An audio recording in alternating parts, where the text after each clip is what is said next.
Good evening, everyone. Chip Cooper for FTC Guardian and my partner Alan Cutts.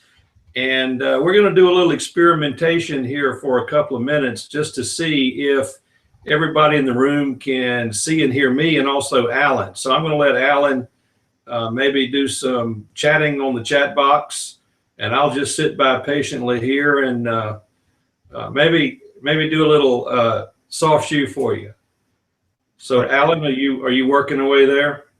Yeah, I just sent him a message. I just sent everybody a message. Hey, no. They cannot hear you? No, they can't see you. They can't see me. Yep. So they can see you. I don't know. They can't. You've got the screen, so that's the only thing we care about. You're on the screen. So we're back in the same situation we were in.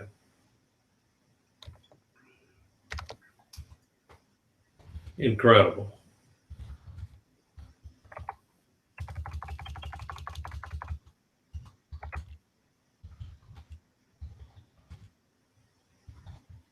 Well, I can shut it down and get back in on Chrome.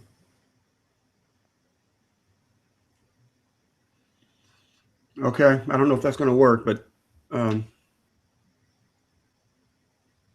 no, they can't hear us either. Well, I'm going to shut it down real quick before everybody leaves and goes home, okay? Okay.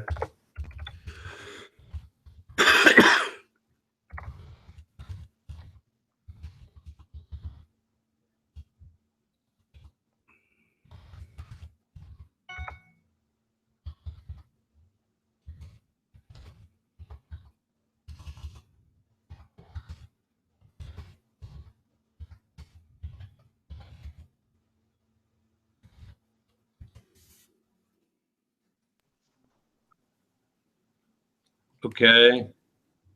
You can see me, right? Yep. Okay, now I'm going to go into Webinar Jam Studio. I'm in there.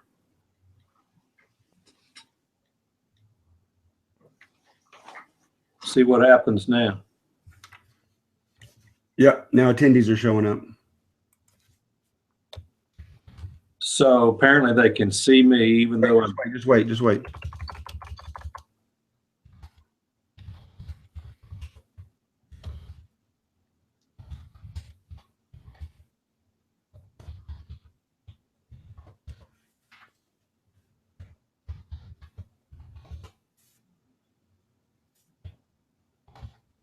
Yeah, I'm seeing the chat now too.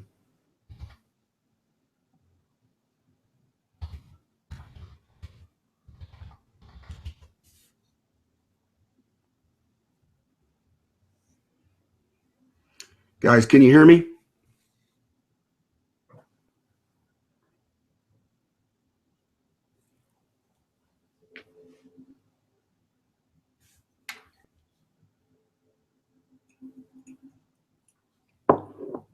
Okay, I'm going to since you're logged in, I'm going to log out and log back in. Okay. Because somebody has to stay logged in. All right, I'm in.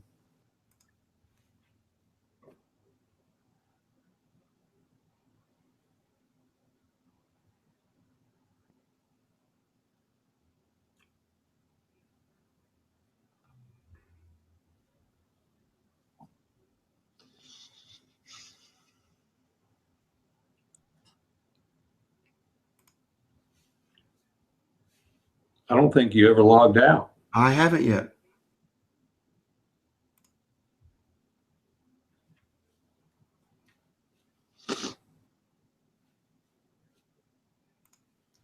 Getting all my screens together.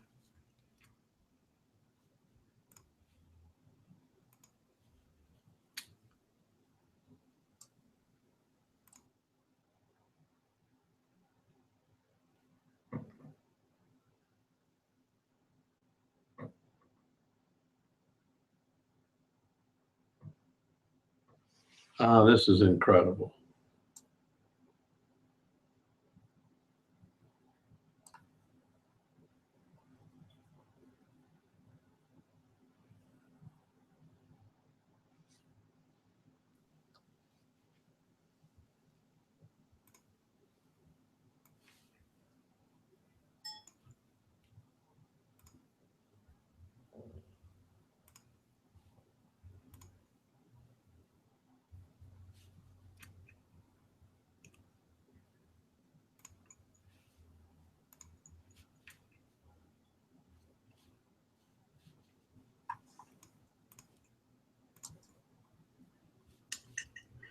Okay, I can see you.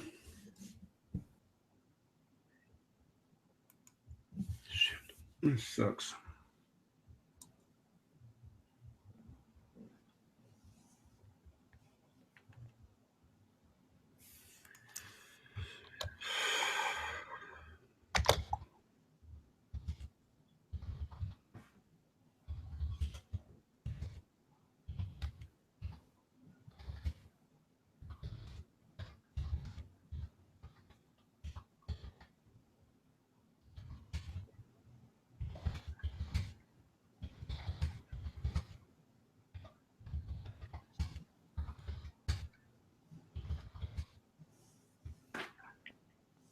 What happens?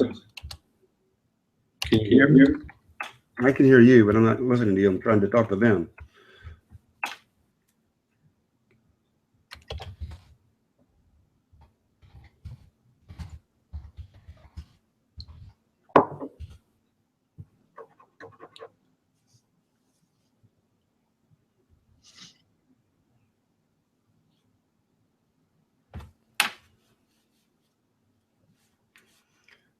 So is there a direct YouTube stream? YouTube stream.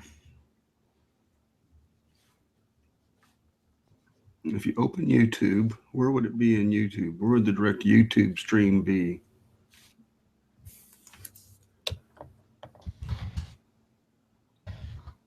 I think the YouTube stream is lagging in time.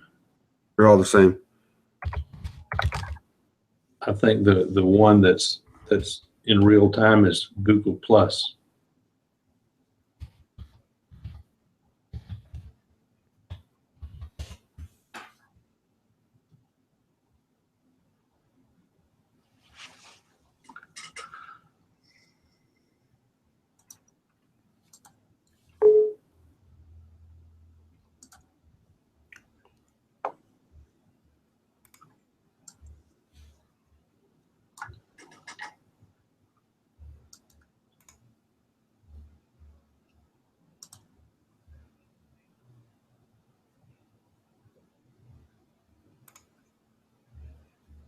Yeah, I just logged into my Google Plus account and I can see my screen with me there.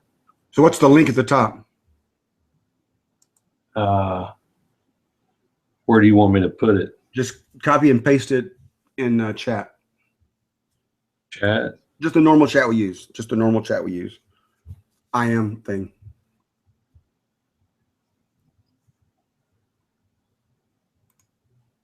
When we're not on Hangouts, just a normal chat. Okay.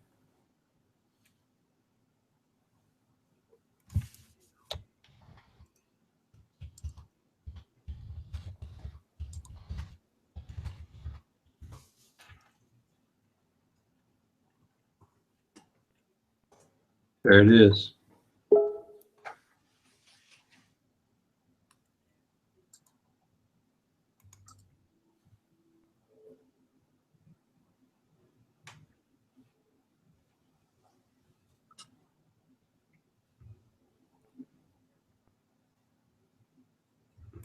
That's what we need right here.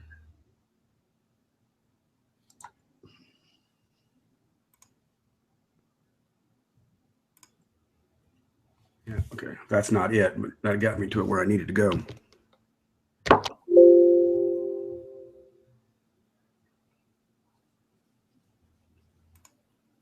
Yeah, that got me where I needed to go. Yeah, okay. That's not it, but that got me to it where I needed to go. Come on, close out. Come on, close the window. Yeah, that got me where I needed to go. Come on. Okay. That's not it, but that got me to it where I needed to go. Come on, close out.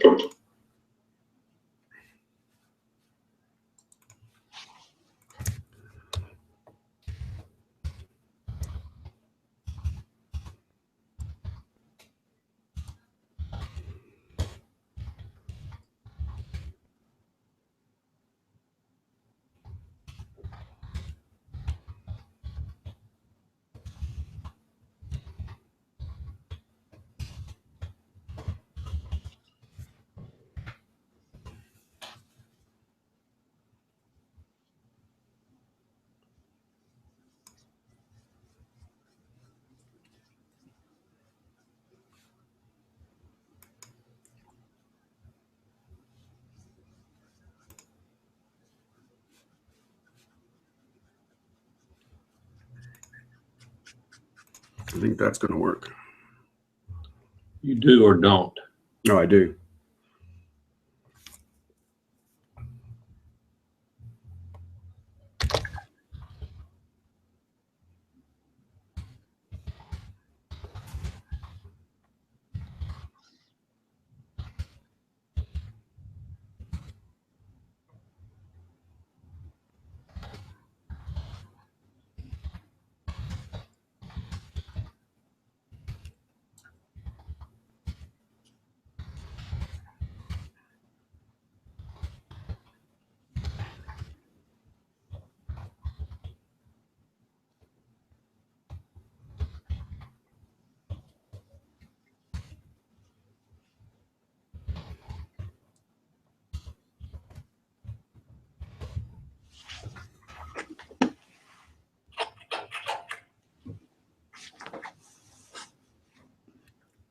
Yeah, that should work.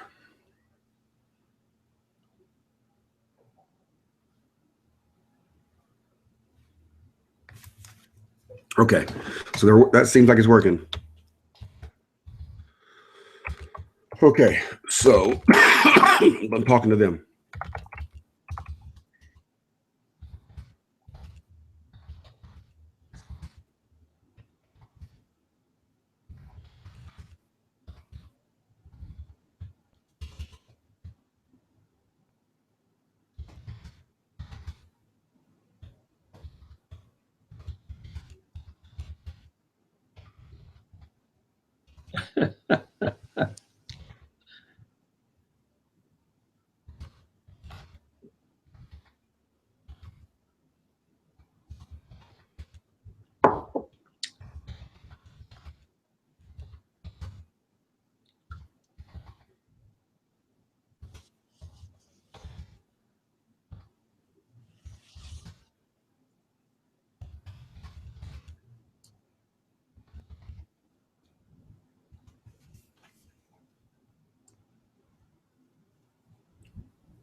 Okay, let's get going.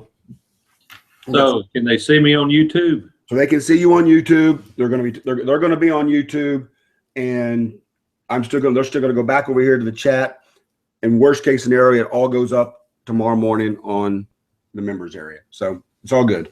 All right, so we're ready to go. Chip Cooper here. We apologize for the technical difficulties. It seems that our whole setup with Google Plus and the way it interacts with WebJam Studio, we've had some issues in the past, and they continue. And again, we apologize. I would still like to welcome all of our new members. We've had several new members, in fact, a fairly significant group of new members join us very recently, last week, early this week. So we'd like to extend a welcome to you. And again, an apology. We'll get all this straightened out fairly soon. So as you probably know, Alan Cutts is working in the background and trying to get all the technical issues worked out. Alan, and if you attended the last webinar or two, or Hangout or two, you know that Alan and I just got back from the Marketers Cruise the last week in January, and I can report that it was a great opportunity for networking, as it always is. It was my 4th cruise in a row, and I believe it was Alan's 8th, maybe, or 9th. He's been there a long time. It was a great time. We had a great time with everyone. I think it was a little over 300 people there. A lot of fun, a lot of time, opportunity to network, and now we're back. Unfortunately, Alan is a little under the weather and is not going to be able to talk tonight very much, if at all. So it's going to be up to me to sort of carry the load here, and Alan's going to work in the background. So normally we have a lot of comments from Alan, but the reason tonight we're not having those is he's a little bit under the weather. So having said all that by way of introduction, let me go to the slides and get started here with the native ad update. And the reason we're having the update is, well, I'll explain a little bit more in just a minute, is that there is a brand new FTC enforcement policy, and that's why we're having this. More in a minute. But first, housekeeping announcements. This presentation is for informational purposes only. It's not legal advice. No attorney-client relationship is created. and we're not endorsed by the Federal Trade Commission. If you'd like to schedule a free 15-minute call with me to discuss an attorney-client relationship, there is the link there, ftcguardian.com/chip15. All right, here we go. So why are we having this update?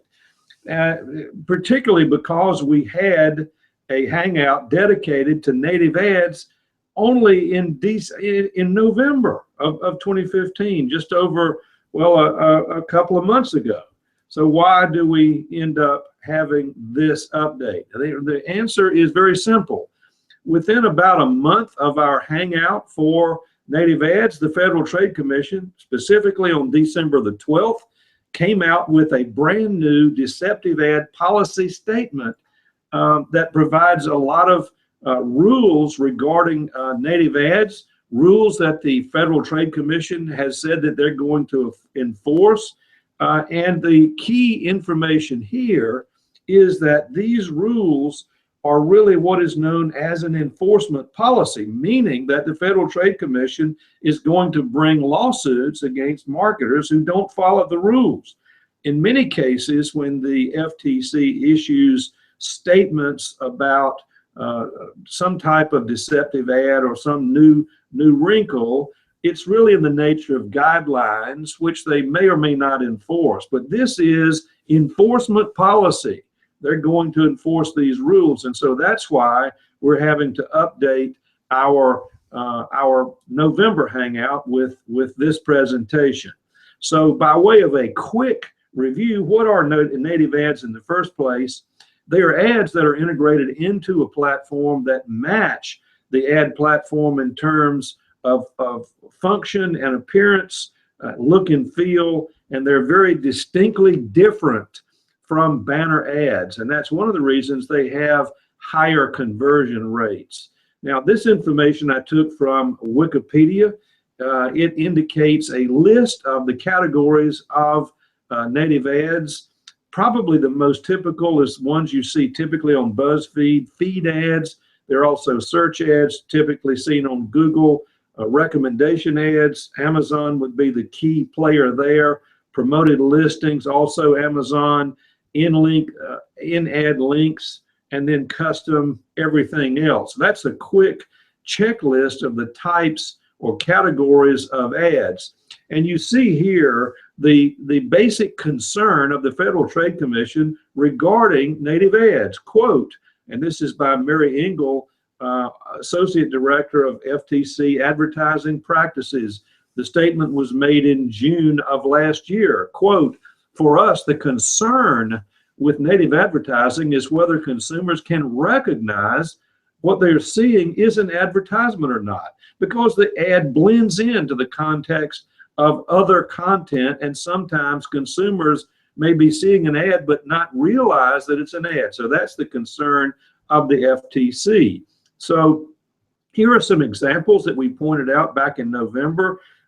If you end up searching for a stand-up paddle, which I do a little bit of, SUP paddle, you also see on the side, as the arrow indicates, a sponsored ad for leashes for a stand-up paddle board. Another example would be for the same search for an ad for a SUP paddle, you see inspired by your browsing history, some an SUP board and a stand-up paddle guard kit related to my search of an SUP paddle.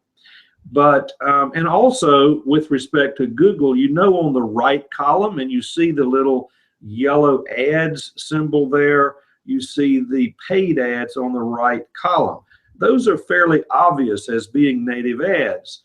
But this one, the typical ads you see on BuzzFeed, there are two ads on this page. And when we had our Hangout in November, I asked everyone, can you identify the two ads on the page? And no one could identify both of them. Several identified one.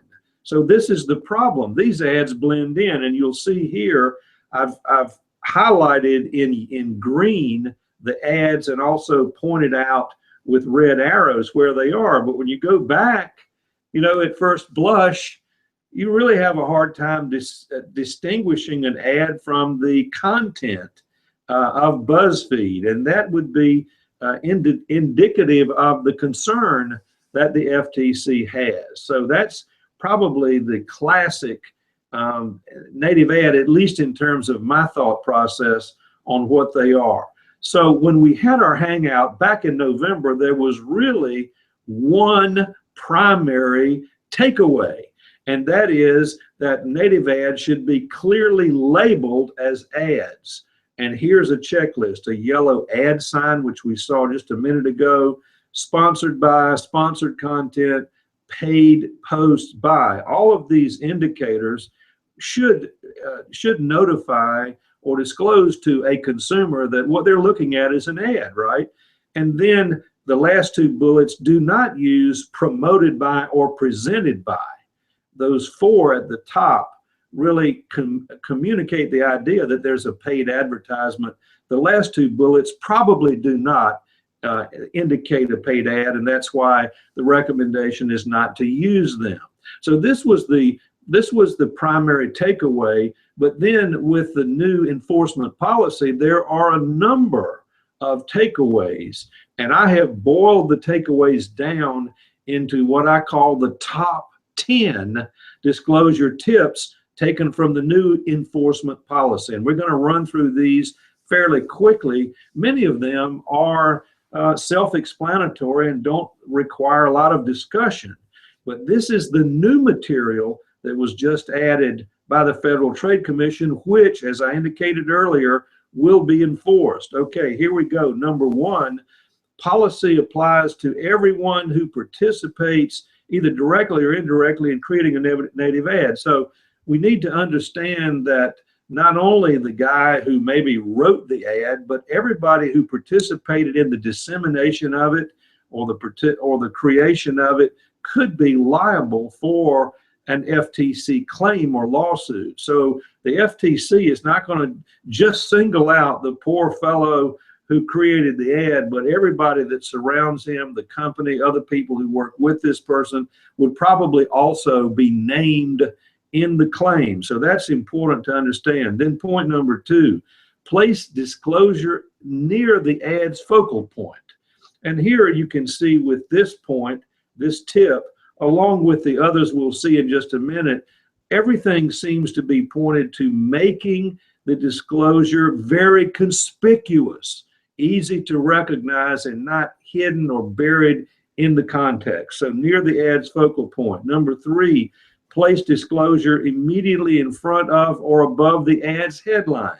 Again, to create the conspicuous types of disclosure that are required. Number four, place the disclosure on the native ad and the click or tap into page on which the full advertisement appears. So not only on the short form ad, but the page that the click takes you to, there should also be disclosures in both places, not just in the first simple ad that you click on. Number five, the disclosures should be large, visible, and in contrasting colors. And typically in the past, the color has been yellow or a color similar to yellow, yellowish orange, and the just simple word ad appears. And I guess the only concern here would be that it be large enough to be conspicuous, because the contrasting color yellow usually causes that little notice to stand out. The question is it large enough to be conspicuous for a consumer so that it wouldn't be missed?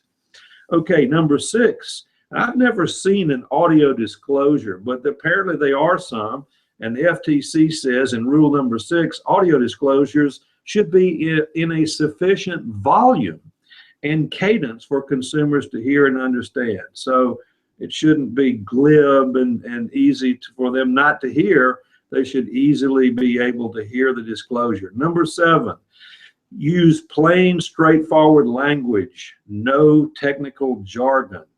Number 8, maintain disclosures when the ad is republished or shared by others.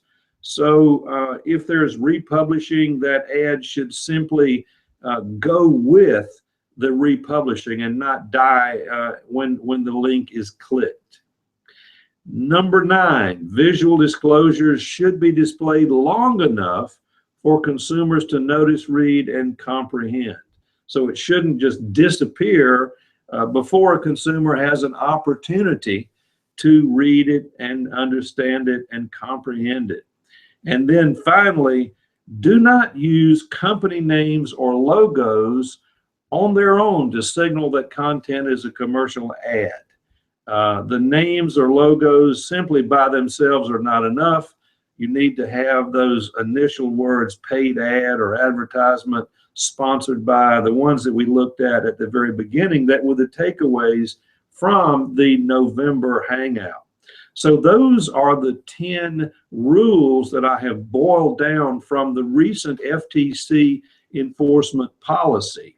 Now, this is extremely important, and I don't think you're going to be able to copy this link down, but if you're going to view the replay video, you certainly will. But this is a link to an ad that Alan has put together that's probably going to appear on Facebook and some other places. And here we have the actual policy itself, plus, and this is extremely important, you're going to have probably a 2-page or maybe 2.5-page explanation by me of some of the high points or key points of the enforcement policy, some of which, of course, we've covered in this presentation with the top 10 rules that I've boiled down that you need to follow. But there's more commentary by me, and the commentary is sitting on top of the actual enforcement policy. And the name of this commentary is CHIP's Legal Brief or Briefs. So this is, you're able, if you can copy this, ftcguardian.com/DL/NTV36ADS71/index.html. I'm not going to read it again. It's too complicated, too long. But if you go there, you'll be able to download this CHIP's Legal Briefs with the commentary and also the actual enforcement policy. In addition, here, Alan's going to make sure that this is in a link, at least with the replay video that'll go up tomorrow morning of this Hangout. And also it may find its way into the dashboard on the members area. So you'll have at least one and maybe 2 opportunities to download this information, which I would highly recommend that you do. Okay, finally, we all know, but our new members may not, that there's a lot of information in the members area and that's accessible from the dashboard page. And because there's a lot of information, about a year and a half ago, we added searchable tags. And there's a place right in the middle on the right column of the dashboard area, of the members area, for you to enter these tags and search. So tomorrow, after I post this video, if you search on either of these 3, advertising, native ad, and native advertising, you will see, among other things, you will see, for example, the November Hangout, but you'll also see the replay video for this one, and you'll see a link there for the enforcement policy and my commentary on it. So that concludes my presentation of this update. And I'm going to go back to me. I think you can probably see me at this point, right, Alan? Yep. And I put the link in the notes here. I just chatted everybody out the download link, so everybody has a copy of that as well tonight. So So good. So Alan, have you been able to spot any questions that I might be able to answer at this time? I don't see any questions coming in right now. We got to take a little while because there's a little bit of a lag time, but I don't see anything coming in. And they got the download link. So let's just wait a couple of minutes or a couple of seconds anyway. Okay. Questions. Because if remember, they're kind of watching it in one place and then keeping the chat box open on the other side. Okay. So they're kind of going back and forth between YouTube and Webinar Jam. Okay, I'm going to go back while we can. I'm going to go back to my screen, right? Okay, it says You can see that. yep, no questions here. Yep. Okay, here's what I'm going to do, and here's a question, and it's how do the rules apply to mobile apps or mobile app ads? They apply. I mean, just the quick answer is they apply. Yep. Just as they would on any other platform. They definitely apply. And what I'm doing is I'm going back here, and I don't mean to single out BuzzFeed. In fact, I'm not going to give an opinion about whether the ads that you see here on the screen that are served by BuzzFeed, which are known as feed ads, I'm not going to even say or give my opinion as to whether these ads are in compliance with the new enforcement policy. I'm going to leave that up to you to determine for yourself. But here's the big question. Now that you know where the ads are, this is probably not a good question to ask, but I'll ask it anyway. If you were a consumer and didn't know where the ads were, in fact, I can tell you, as I mentioned a few minutes ago, in our November Hangout, we had this very slide, the two that we have here, and only one person out of, I don't know, 30 or 40 could figure out, in not a lot of time, but could figure out that there were really two ads here. So the question is, back in November, I'm certain that based on what we knew at that time with respect to FTC, their approach to native ads, my guess is that the little orange or yellow, you see that it says promoted by, probably was sufficient based on what we knew at that time back in November. But I raised the question as to whether now, given what we now know with respect to the recent enforcement policy, whether this approach will fly. Well, first of all, we see that promoted by is probably not going to work. We need to say ad or paid ad, that sort of thing. So at least to that extent, we see that we probably need to ramp up a little bit the little yellow or orange disclosure there, change the words promoted by to at least ad or paid sponsorship, something of that to that effect. But then, is it large enough to comply with the rules that we just discussed? Is it conspicuous enough, or does that little yellow or orange indicator there, that little bar, assuming it said paid ad or advertisement, is it large enough to be conspicuous? And again, we go back here, or does it just fade into the context and it's not conspicuous? I'll leave that up to you. Obviously, it needs to be conspicuous, and you might think that under these new rules that it needs to be larger, right? I'm not going to say definitely that it should be, but I think it might be, right? So that's a quick assessment of the November vintage BuzzFeed feed ad that might have been okay, at least as far as we knew back then. But now with the enforcement policy, I can think of at least one, definitely, the promoted by needs to be changed.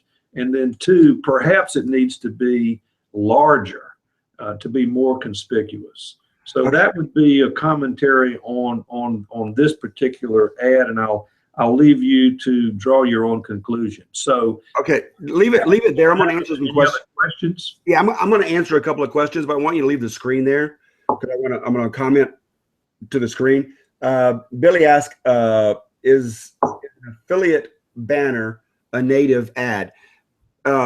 Billy, these are affiliate. They say promoted by, these are affiliates. It's just native ad is a term that's used when people have content sites like BuzzFeed or any newspaper site, and they want to layer in ads that don't look like ads to get you to kind of click on them. That's what a quote unquote a native ad is. It's supposed to look native to the page, so it doesn't look like an ad, and kind of fool, trick, persuade the user to click on it and go to it. So that's the reason the FTC has gotten involved, and so they have to make sure they say promoted by. Then the other question was from Tom, was about PPC ads. Are you covered by Bing and Yahoo and stuff like that? Yes, if you're doing Google or Bing ads, anytime you run an ad, if you notice at the very top right-hand side, they'll say something about, ad provided by, or there's a little ad server thing that goes at the top of all the ads. So you're covered. Where this really comes into effect is more if you're doing a lot of content on your own website, which you should be doing. You should be having your own content pages, and you're wanting to sprinkle in things. We do it on our own website, and you want to sprinkle in little things like this so people can click on them to go read another page that might have something to do with something that you want to, tell them about. Then you need to make sure you put this stuff in there. So that's what native ads are, and they work great. You just need to make sure you're following the rules. Right, and as Alan pointed out, a native ad is any type of ad, either by an affiliate or you, that essentially hides or is included within the context of a page that contains content that's not an ad. Just like you see here, chaos in Baghdad, and then there are little articles below, right? But then hiding in the context of this page, this web page. In fact, the web page is much larger than this. This is just a clip maybe of the top third or fourth.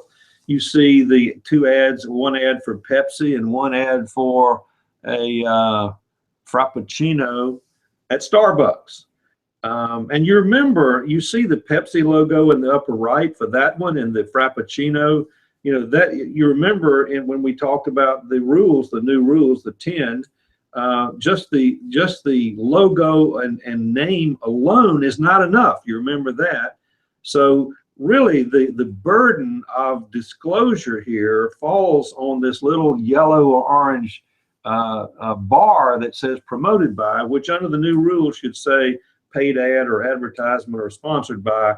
And I'm suggesting probably a little bigger in order to be more conspicuous.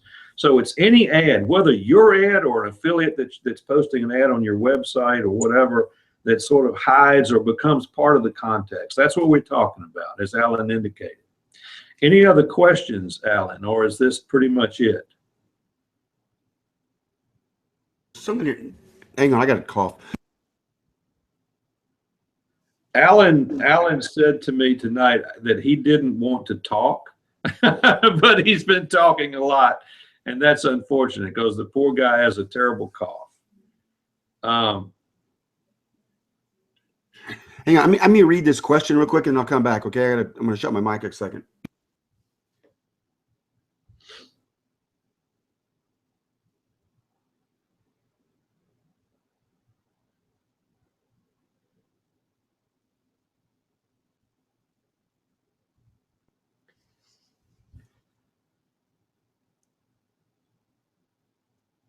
Billy, I think you're asking more advertising questions versus more